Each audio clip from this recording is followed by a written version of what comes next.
Hey, what's going on, everybody? And welcome back to another episode of Young Hustlers right here on the Cardone Zone. It's so good to be here today. I've been out of town the last couple weeks. Was in Australia helping expand the GC brand down there.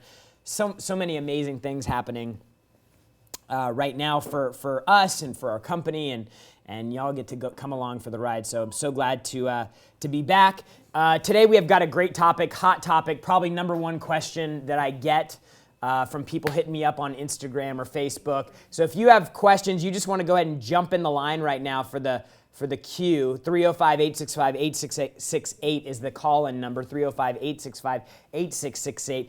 Every Thursday at noon East Coast Standard Time, you can count on us bringing you a show about sales, about business, and how you can get more of what you want faster. And today is no different. The show topic today, is it time to quit your job? Hands down, without a doubt, more than any other single question that I get, people ask me, hey, how do I know if it's time to leave? Should I do this? Should I move on? Should I try to get another job? At least every day, I get this question. Is it time for me to leave? And so I'm going to go ahead and just tackle it, an entire show just based on this one question. So if you have questions on your job, your situation, and you want to know if it's the right time for you to leave or if it is time for you to leave, then give us a call. Natalie's waiting for you. She can't wait to talk to you. 305-865-8668. I want to make a quick announcement before I get into the show, though. This is really important. We just missed the hurricane here in Miami, Hurricane Dorian, but it smashed, it demolished the Bahamas. It's the worst storm that they've had there in 100 years.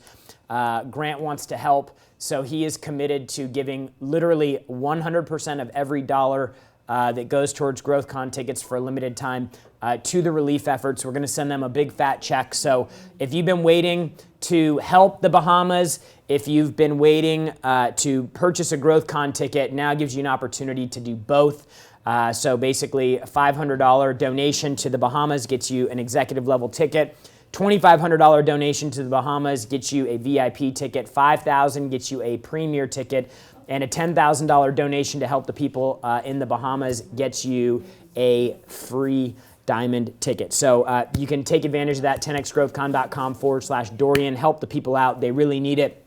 And we're committed to continue using the platform to do good. So speaking of doing good, show topic today. Is it time to quit your job? It's a serious question because there's a lot of implications to leaving a job. And I want to start by sharing with you a story of myself. So when I first started working for Grant, I had never really done this job, cold calling business owners. I had never really had that as my job. Like, I had made cold calls before, but I was calling people for mortgages. I was typically talking to the end user, the person who was going to get my deal. Calling businesses was a completely different thing for me. And so the first 90 days were very challenging. They were very hard for me. I was learning new things. I thought that it would be going better, faster. I thought that I came in, I was making $2,500 a month was my base. So I was living in LA at the time. It's hardly any money in basically any city that you live in America, but especially LA. So it was really tough, and I had a lot of struggles. And when you're not producing and you're not performing and you're not confident with what you're doing, like, you start going through all of these things. You start wondering, is this the right place? Am I really as good as I thought I was? Like, you have to confront so many conversations in your head because your mind just starts racing because you're not getting the result that you want. And so because you're not getting the result that you want, you question the vehicle.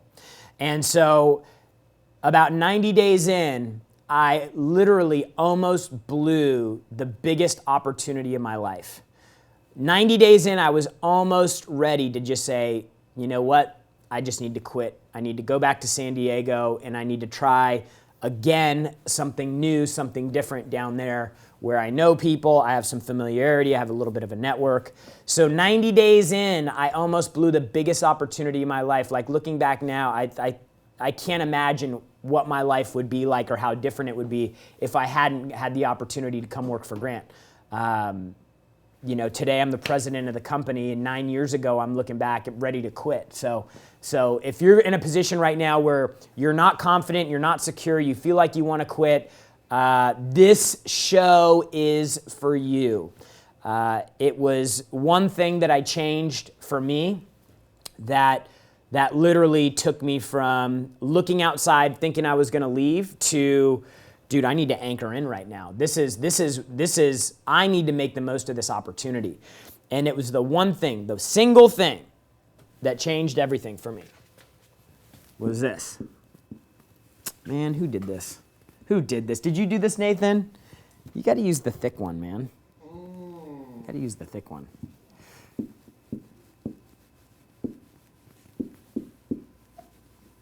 Commitment. Commitment was the thing that changed it all for me. And I promise you, no matter where you're at in your life, if you're in a job that you don't totally dig, if you're not where you want to be income-wise, maybe you're in a job and you're looking for like that next level, but for some reason you're not getting there, or maybe you're at the top of your game and there's just something missing.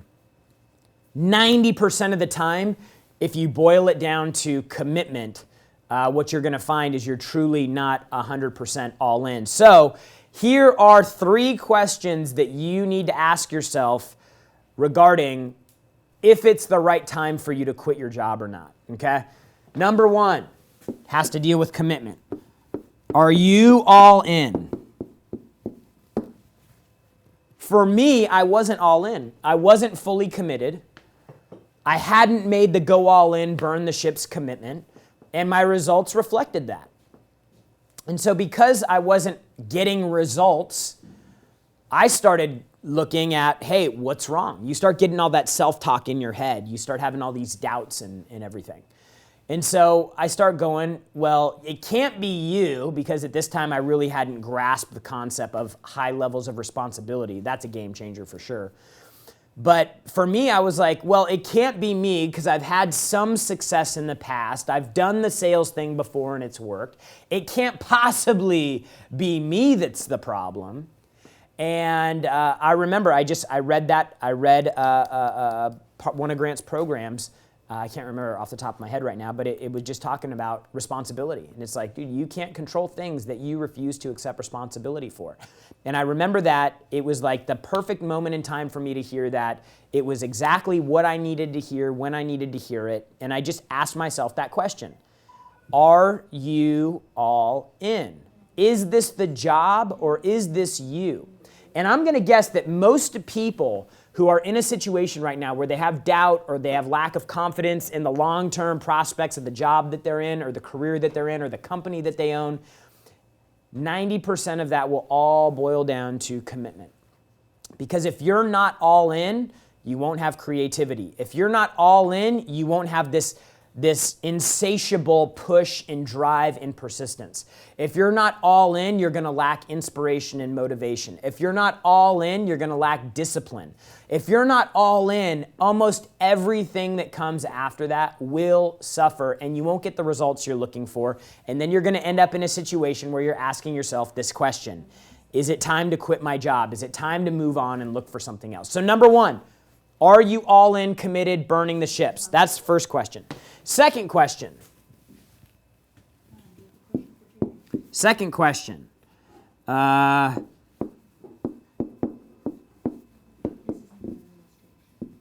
Are other people in the same role doing better than you?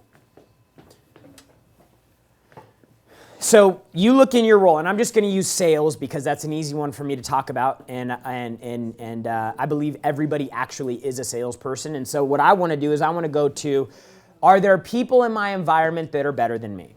Okay, so number 1 question is it time to quit your job? Number 1 question is, am I fully burned the ships, all in, committed? I knew I wasn't, so as soon as I went all in, production started changing.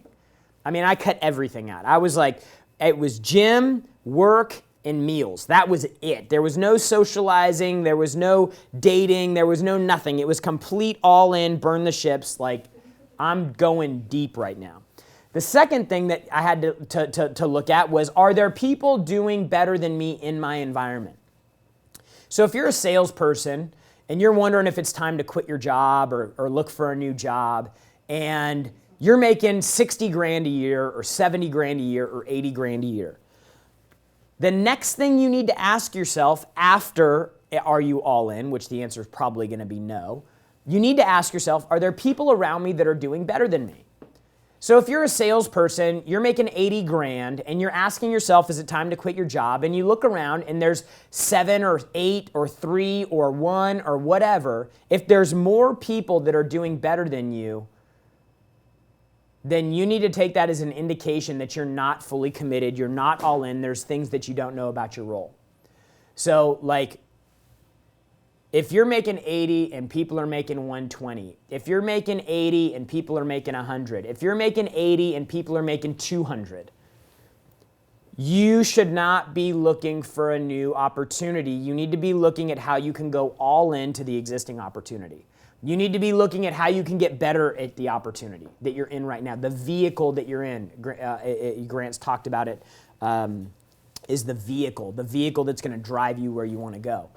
So if there are people that are doing better than you, if you're a salesperson and people are outproducing you and outperforming you, it is not time to leave. It is time to double down on the opportunity. It's time to get more committed to the opportunity, and it's time to get more committed to like doing your job better and knowing more about what you do. You know, like number one question I get, is it time to quit my job? And then I'll ask them this question. Are there people doing better than you? And almost always they say yes. Almost always. So people, like, we get hung up into like looking outside. Now for me, you may be in this situation. For me, I was the only salesperson. Okay? I was the only salesperson. So when I ask myself this question, I'm going, are there people doing better than me? And I looked around, and at the time there really weren't any other salespeople. So this could be a little tricky. So then what I started doing was I started looking at how much money does the manager make? The sales manager we had at the time. How much money does Grant make? Like, these were the questions that I started going through because I didn't have anybody to compare myself against. So I looked at our manager. He was making more money. Okay, good sign.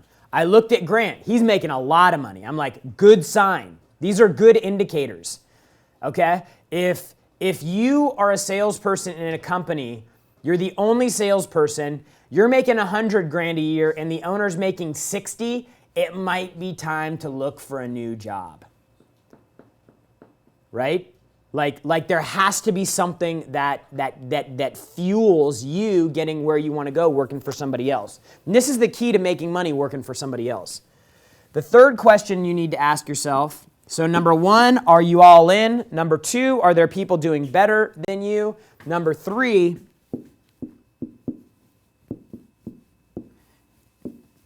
is there more you can learn? Is there more you can learn in your role? You know, for me, like I remember I had a job for it was a $1 billion company. I was a salesperson there. I was ready to leave when they made some changes that I didn't agree with.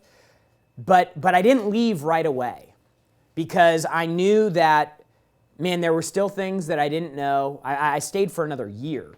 There were still things that I didn't know. I was still making good money. I was the number 2 rep in the country. Like, so when I go through the litmus test of are there people doing better out of hundreds of salespeople, I was number 2. So like as you move down through this list, you're like, okay, I checked that box, I checked that box. Then the third question was, is there more I can learn? And for a period of time, there wasn't. But then I got to the point where I was making more money than practically everybody in my same role in the company. I was making more money than my manager, right? Go figure that. And I knew that if I wanted to go to be the VP, which was the person who was the next in line that was making more money than me, I had to go through 2 people underneath them, and they were locked into their jobs. So then at that time, I was like, okay, time to roll. So, like, 2 reasons you should work somewhere. Number 1, because of what you earn, or number 2, because of what you learn. When those 2 things stop, when you stop having opportunity to earn more, when you stop having the opportunity to learn more, then you're not moving forward. Now, it can be okay to have a period or a moment where you're not moving. Like this is okay. The challenge is that people, they'll get to a position, they've been with a company for 2 years and they have a month or two where they're not feeling it and then they quit. And then they got to go start somewhere new. And then they got to go learn a new job. And then they got to go learn new things. And they got to learn how to work with new people and new systems. And then that one doesn't work out. And then they end up jumping around for 3 or 4 different jobs over a period of 2 years because for 2 months, they lost a little bit of focus. They lost a little bit of drive. They lost a little bit of motivation. And they end up, because they couldn't just have a tiny bit of patience in that moment, they end up jumping around for a year or 2 or 3, extending a long time, periods of uncertainty. You've got to earn, you've got to learn. That's why we offer the ability for literally anybody here can go out and sell something and get paid a commission. Because we want people to have the opportunity to go make more money. You know, there comes a point where Mark, my assistant, can only be paid so much money as an assistant. Like that role is only so valuable. Like if he wants to make more than we pay for that role, and we had this conversation when he worked here, when he was interviewing to work here. I said, dude, if you want to make more money than this, I'll show you how. But you've got to go get that. You've got to go create that. And it's such an amazing exercise for people who typically aren't in roles where they are required to produce. Because it gets them thinking about creation of revenue. And that is how in our organization we have everybody thinking about how to create more revenue. Because we give everybody the opportunity to earn a commission on a product that they sell or a deal that they bring in. So like as you're evaluating like your situation, and if you're in this situation, I'm talking to you right now. Are you really committed? Can you say and feel good about it at night when you lay down and you go to bed? Are you fully committed, or are you just going through the motions? Are you just showing up, doing the same deal, running on the hamster wheel, or are you waking up excited because you're all in committed, and when that happens, you get more creative and more inspired? You're constantly looking for new ways to improve the quality or the product or the outcomes of the work that you do. Like, are you coming into work like that? Because when you're fully committed, you will show up each and every day like that. If you're showing up and you're going through the motions, you're collecting a check, you're waiting for the next opportunity to come along, you're killing time until you find your real job, like until you go all in, everything else beneath that will suffer. Second question you need to ask is, are there people in your same role making more money? Because if there is, that shows you that there's more potential than where you're at. And then number 3, is there more you can learn? Are you committed? Is there more you can earn? Is there more you can learn? Most people can't answer those 3 questions and in a way that would give them permission to say, I'm going to go find a new gig. So you got to figure out where you're at on this. You got to figure out like where I was when I was going through what am I going to do right now? What's the next step? Do I quit? I mean, there's more opportunity here. The guy that owns the company is making a bunch of money. The manager ahead of me, there's only one person in between those two. The one person in front of me is making good money. I need to figure out how to make this work. And then I looked at myself. This is a hard thing for a lot of people to do. I was screwing around on the weekends. I'd come home from work and I'd watch TV. I'd get stoned and then I'd watch a movie is really what that means. I wasn't really working out every day. Like I wasn't writing my goals down every day. I hadn't fully leaned into the opportunity. And once I did, everything changed. Your whole entire basis of operation changed once you do the first step, which is go all in and get committed. Then you start looking for ways to create more revenue and make more money, number 2. Then you start looking for ways that you can improve your abilities, your capabilities. Number 3, the things that you're learning while you're in the role that you're in. So answer those 3 questions for yourself, and you will have your answer. Let's go to a caller. Yeah, you got Maxwell in Illinois. Maxwell in Illinois. What's happening, brother? Hey, man, literally just at work. How are you guys? We're great, man. We're 10Xing over here. Yeah. So basically, I was on Facebook in between. Let me just kind of bring you up to speed. I'm a lawn care technician, and so I'm out here taking care of people's lawns. And I was scrolling through Facebook in between stops, and I noticed that Grant Cadone had a live show on. So, and the title of it kind of drew me in. And I do want to quit my job, but I have, activity on my record, which kind of scares me on, going out there and looking for new opportunities. Like you have like a misdemeanor or a felony or something like that on your record? Yeah, and, I live in Illinois, and it's a cannabis felony charge. It's a non-conviction. And, Illinois just passed cannabis law, so I just kind of got screwed over at the wrong time. Mm-hmm. It just was a very unfortunate circumstance, and on top of it, I had my medical cannabis card for fibromyalgia. Yeah. So it was just a matter of me being in the wrong place at the wrong time. And, I just want to try and, better myself and get a better opportunity, make better money. And yeah, so was it, let me ask you this. Was it like a possession charge or was it like a distribution charge? It was both. They tried to, I never distributed, but, they twisted it when they raided my room and tried to find things to make it look like I did.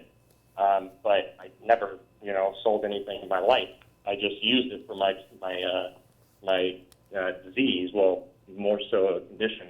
Yeah, I understand. So, yeah. I had a condition too. That's how I got my medical card. Oh, good. And, I thought I was doing my part in protecting myself and making sure that I was secure and having the card so I didn't get in any trouble like this. Yeah.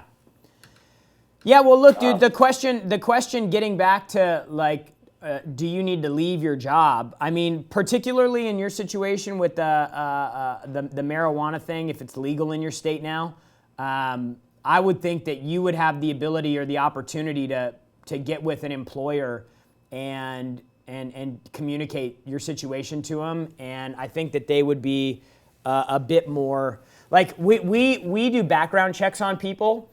But we won't completely disqualify somebody for most things that are on their record. We don't have to have people drive company cars. So if you have a DUI, that's not a disqualifier. If you got busted for smoking weed or possession of weed, that's not a disqualifier. But we drug test, so you can't really be on the weed, while you're working here.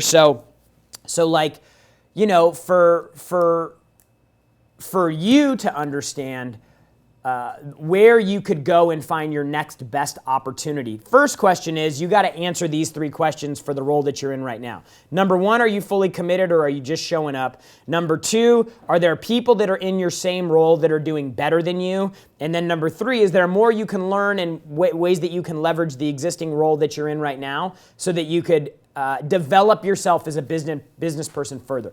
That's step 1. If you can answer all of those questions and it still indicates that you should move on, then what I would do is, if I were you, I wouldn't go for a big major corporation because sometimes a flag on the background check will just immediately disqualify you. I would go to a smaller company where you can go and you probably have the opportunity to talk to the owner of the business and you could actually plead your case face to face with them. Not a hiring manager, but the owner. And I think that number 1, that'll get you a better opportunity of getting a better job. But number 2, and probably more importantly, smaller companies will give the right people opportunities to make much more money than they can make elsewhere. Let me give you an example. If I at 20, and thank you for the call, by the way. If I at 26 years old would have gone to a corporate company, big billion-dollar company, number 1, I would have been capped on how much money I could make because most companies at that size, they have a little box that you're filling in a box or checking a box on how much that revenue that role produces, and they'll do whatever they need to keep people within that range. Even, cut pay. I got to the point where I was making, $220 grand a year, and the next thing you know, I get a 50% cut in pay because I got to fit back into that box that they're trying to make me fit into. So like those small companies truly give people like me the opportunity to come in, good skill, good drive, good motivation. You combine that with great opportunity, great leadership, and then you end up with an opportunity where at 35 years old, I can be the president of the company, making 7 figures a year. We got sales guys in the back making middle and high 6 figures. It gives you the opportunity to have much more upward mobility in a shorter period of time. So I would say, go to a smaller company, talk to the owner face-to-face, plead your case, because a smaller company is where you're going to have higher earning potential anyways. Got another one, Natalie? Yes, we do. Next caller. We've got Prune in Toronto. Prune. Yeah. Hey, what's going on? Thanks for the call. Hey, Jared, how's it going? Good, man. How are you? Good, sir. So my question today is, so actually I called before in the show, and so I'm at a job and I'm not making good enough. So I asked my company to give me some more opportunities. So I'm good at social media marketing. So I told them, hey, could I do social media marketing for you guys for like free, and please give me a chance to prove myself, right, and to expand my portfolio. But they wouldn't. They just reluctant, and they're like really conservative too. They're like, oh no, that's fine, we'll do it, or we'll hire someone else to do it, or something like that. So I'm like, how do I? Because there's no more opportunity at work, and there's nothing more to learn. I was just watching. Yeah, let me ask you. Prune. What does your company do? So basically, they manufacture like transfer systems. So it's an automotive industry.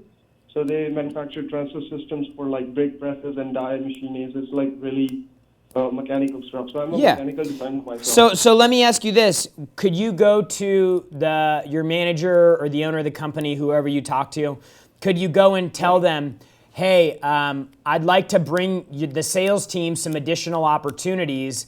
Would you be open to paying me a referral fee or a commission if I was able to generate some interest or some opportunities for the sales team?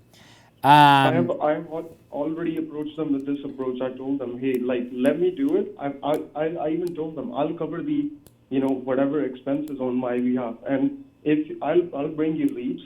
If at the end you close a deal, you pay me whatever. Or if you don't, then that's fine. I don't charge you any fee for like even ad spend out of my pocket. Yeah.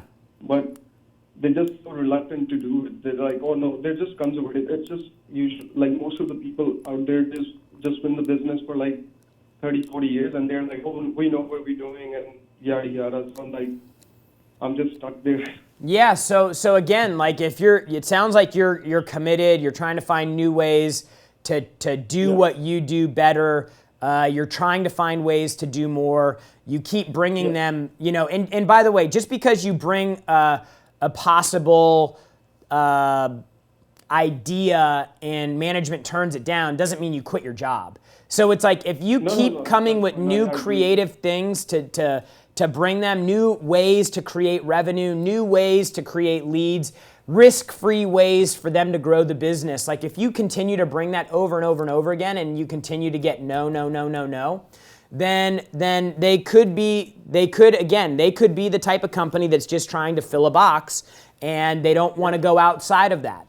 So if you can't make any more money there, and you are committed, and you're not learning anything new there, then it's time for you to go find a new gig somewhere else.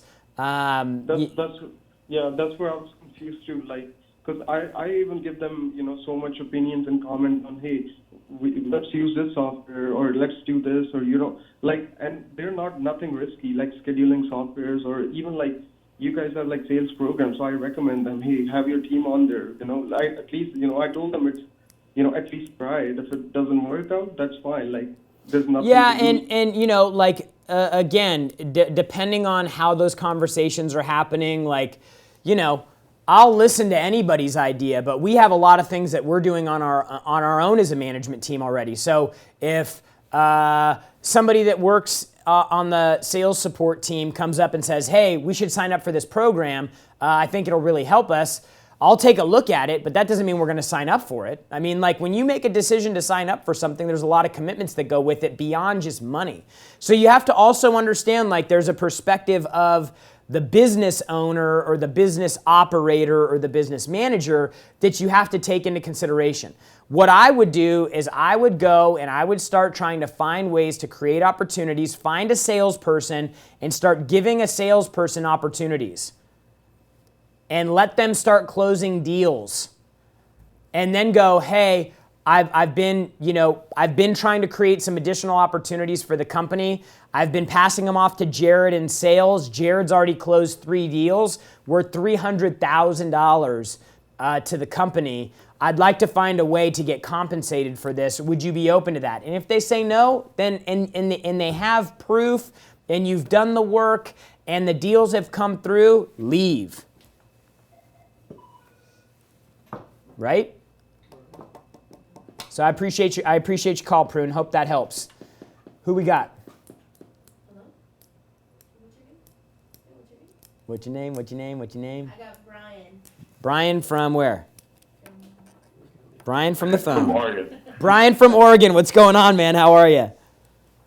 I'm doing well, man. I've got a question for you. Yeah, let's hear it. I'm in, without disclosing the name of the company or the work that I'm doing. I'm a salesperson, and the company that I've just recently joined doesn't have sales scripts or like a sales process that they initially created to give me or introduce to me in my role. Right. And so I'm right now, as I'm watching your show, writing the script that I intend to use to convince these companies to buy our product. Now, the issue that I'm running into is how am I supposed to phrase these questions after I get past, showing the value of the product? Like, if I'm drawing a line between what problem this product solves to the value it is in dollars to the customer, what else do I do after that to bring them closer to a close? Yeah, so let me ask you first question. Let's just find out if you're in the right vehicle right now. How much does the highest paid salesperson in that company make? Well, that would be the CEO. I'm assuming. Well, just you're a sales. You're on the sales team, right? How many salespeople are there? Me. You're the only salesperson. Yeah. Okay, how many people in a leadership role are there between you and the CEO? 4. So you have 4 people. So you have you're a salesperson, you have a sales manager, there's a sales director, and then there's the CEO? Yeah, there's a sales manager, there's an account manager, then there's a VP, and then there's. And all of them make more money than you? I don't know their wages, but I'm assuming so, yeah. Okay, good. So you can check that box off. It sounds like you're committed because you're trying to build a script, but it's a new job, which also means that there's a lot of opportunity for you to learn a new thing. So having checked all those boxes really quickly, the answer to your question is this. Questions in a sales process should be focused on 2 things. Number 1 is the needs of the customer. You need to learn about their current situation so you can determine the needs that they have, okay? Those should indicate the things that you need to show in your sales process in order to get them to say yes. The second thing that your question should focus on is how the company that you're working with or the person that you're working with has made decisions in the past. Because people are creatures of habit, and how they make decisions in the past will indicate how they will make decisions moving forward. So focus your questions on what are their needs, and then how have they made decisions in the past. How have you made decisions like this in the past? Are there people other than yourself that'll be involved in this decision? Last time you made a purchase like this, did you pay for the full contract up front, or did you pay it per month? You understand what I'm saying? Like, ask questions about how they've made decisions in the past before. Last time, I just kind of figured out that avenue of where that door is open for them. That's understood. I guess what I'm wondering is after I've found those doors and drawn the line between how that is valuable to them and solution that we have, what else should I be saying or presenting before I ask Lisa, American Express, or Yeah. check? Yeah. I mean, dude, look, like if somebody says in my fact finding is a step of the process, right? So like the first step is the introduction. The second step is fact finding. Like when you're in that step, you don't really leave fact finding to go into the process. You want to ask all of those questions in that step of the process so that number one, you could build rapport. Number two, you can connect with the customer. Number three, you can understand what they need. Number four, you can understand how they've done business in the past. And hopefully that all of that data will tell you, this is exactly what I need to show this person in order to get a deal done. So when you transition into the presentation of the product, like for our product, we have 3 things that we show in our program, and we frame each of those 3 features around the problem that the customer is looking to solve. So then what we do is we say, let's say the customer says, hey, I've got really high turnover, okay? And reporting is one of the features that we're going to show. So we're going to talk about reporting and its relationship to turnover. So what are the things that reporting can do to help turnover? Number one, it can indicate people that are doing well. Number two, it can indicate people that are hungry. Number three, it can indicate people that are doing bad. Number four, it could indicate people that aren't committed because they're not even doing training in the first place. So I want to tie all those things together and show, hey, this is why the reporting piece is so important to helping you with your turnover problem. Then the second thing that we're going to show in the program is our curriculum-based sales paths. So I'm going to talk about those curriculum-based sales paths and how they are going to help solve the turnover problem. So I'm going to keep dragging these features of the program, the service, the offer back into those questions or those problems that I found in fact finding. And after I show a feature, I'm going to ask the customer, have you seen enough to make a decision? So based on our reporting and accountability, I can show you that we can help your turnover problem be solved. And if we could eliminate your turnover by 50%, then that's going to save you an extra $300,000 a year. Have you heard enough to make a decision? And then if they say no, then I'm going to move to the next feature. If they say yes, I'm going to say good, Visa, MasterCard, American Express.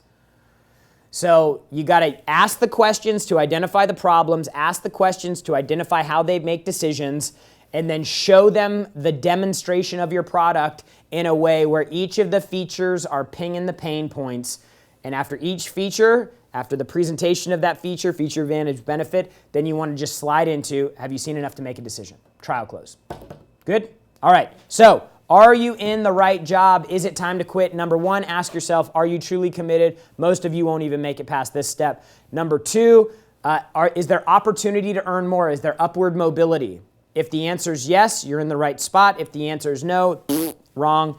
And then number three, are there more opportunities for you to learn, develop, grow, refine your craft there before you bounce and go somewhere else? So those 3 questions are the litmus test to find out if you are truly in the right job or if it's time for you to quit. Once again, we have a massive push right now going on the Hurricane Dorian relief efforts for the Bahamas. Worst storm in 100 years, completely wiped out. 100% of all ticket sales for the time being will go to relief efforts. We're not going to send over a bunch of supplies. We're going to go over. There's aid groups over there. We're just going to hand them a big check because they know on the ground what's needed and wanted, and we want to make sure that they can get everything that they need. So 10xgrowthcon.com/Dorian if you can help out with that. That's Dorian. Would love to have you help out. Would love to have you at the event, and would love to know if you are in the right vehicle. Thank you so much for being here on the show. Remember, the only people that condemn the hustle are the ones who've given up on the hustle themselves. We'll see you next week.